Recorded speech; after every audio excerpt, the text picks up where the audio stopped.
Losing a loved one is undoubtedly one of the toughest things we ever go through. And right in the middle of all that emotional turbulence, you're suddenly hit with a wave of post-loss bureaucracy.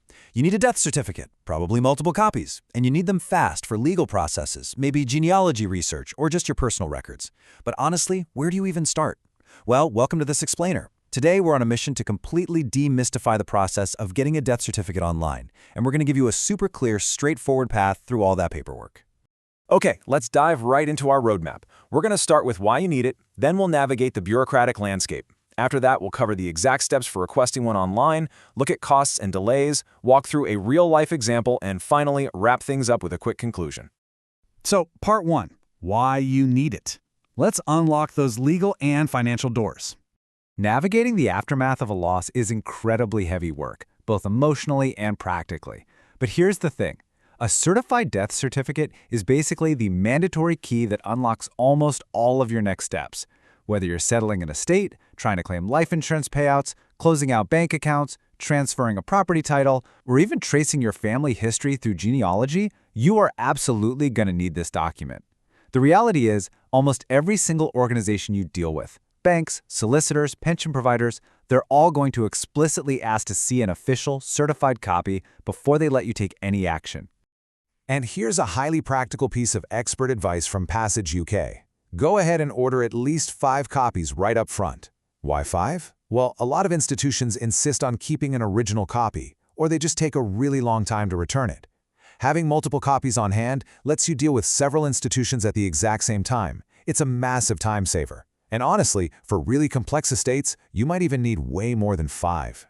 Now, before we go any further, we really need to clear up some confusing terminology. You'll often hear about a medical certificate of cause of death, or an MCCD.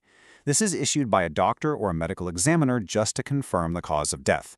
You only need this specific document to officially register the death. On the flip side, a certified death certificate is the official document issued by a government registrar. This is the one you actually need for all those administrative tasks we just talked about. You literally cannot settle a bank account with just an MCCD. You need the certified copy. All right, moving on to part 2, the bureaucratic landscape, finding the right authority. Jurisdictional differences can be pretty vast depending on where you are. In the US, it's a highly decentralized system. The federal government doesn't keep a central registry, so you have to track down the specific state, county, or city vital records office, often using authorized online partners like VitalCheck. Now, compare that to the UK, which uses a completely centralized system under the General Register Office, or GRO. And then Canada, they sit somewhere in the middle, managing vital statistics at the provincial level through agencies like Service Ontario or BC Vital Statistics. So understanding which system applies to your specific situation is absolutely step 1. Let's actually ground all this administrative talk with a real-world example. Take an official copy of a Register of Deaths entry from the UK's General Register Office, for instance. Notice the official government seal and all the specific details they record, like the date, place, cause of death, and the registrar's actual signature. This is the exact level of official documentation that institutions are looking for. It is not just some printed email. It's a secure, legally recognized government record. Okay, part 3, requesting online. This is your blueprint for success. So you know what the document is, and you roughly know who holds it. Now, here are the exact step-by-step actions you need to take to request this online securely right from the comfort of your own home. Step 1, identify the correct vital records agency based on where the death occurred, just like we mapped out a second ago. Step 2, gather your documentation. You're typically going to need the deceased full name, the date and place of death, and, this is crucial, your own photo ID and proof of your relationship to the deceased. You have to prove you actually have the right to access the record. Step 3, use an authorized online portal.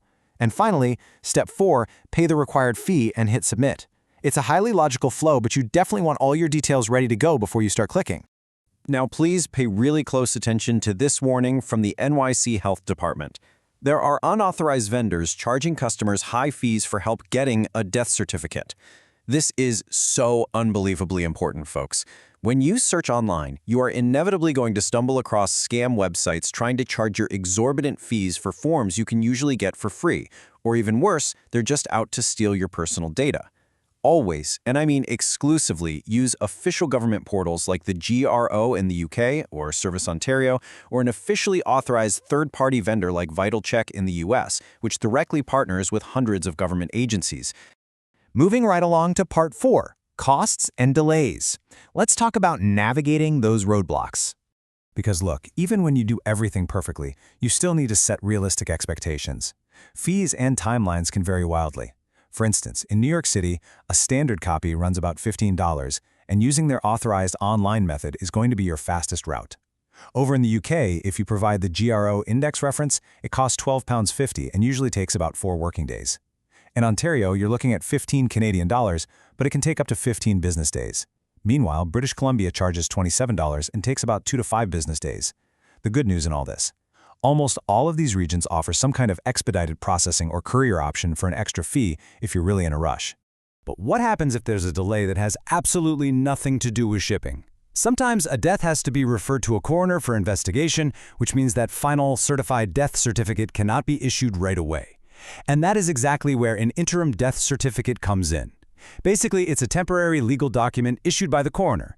It's highly practical because it lets grieving families actually start on those urgent administrative tasks, like notifying the bank or starting probate, without having to sit around for weeks or months waiting for a final investigation to wrap up. Let's put this into perspective. Part 5, a real-life example of the process in action. Imagine for a second that you are the executor of a pretty complex estate. You're dealing with real estate property, life insurance payouts, and maybe multiple bank accounts spread across different financial institutions. Now, instead of just ordering one single certificate, waiting weeks for it to show up, mailing it to the bank, and then waiting for them to return it just so you can send it to the insurance company, you use your knowledge.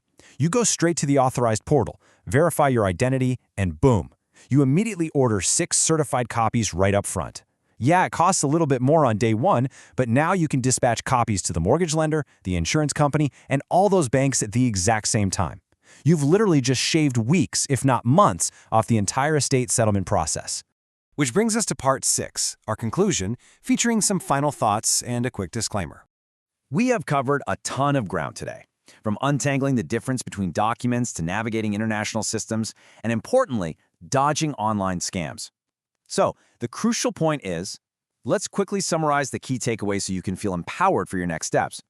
Number 1, know your specific jurisdiction system. Is it centralized or decentralized? Number 2, do yourself a massive favor and save some hassle by ordering multiple copies right up front.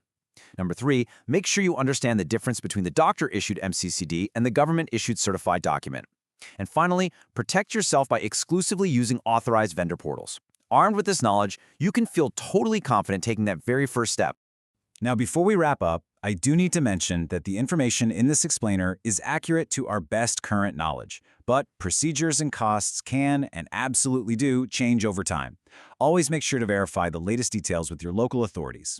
Look, navigating post-loss bureaucracy is never going to be fun, but understanding how these systems actually work gives us something truly invaluable: peace of mind during one of life's absolute most difficult times. It gives you the control to handle the practicalities efficiently. Have you ever wondered how much time we lose simply because we don't know the rules of the bureaucratic game? Well, now you do. Thanks so much for joining me on this explainer.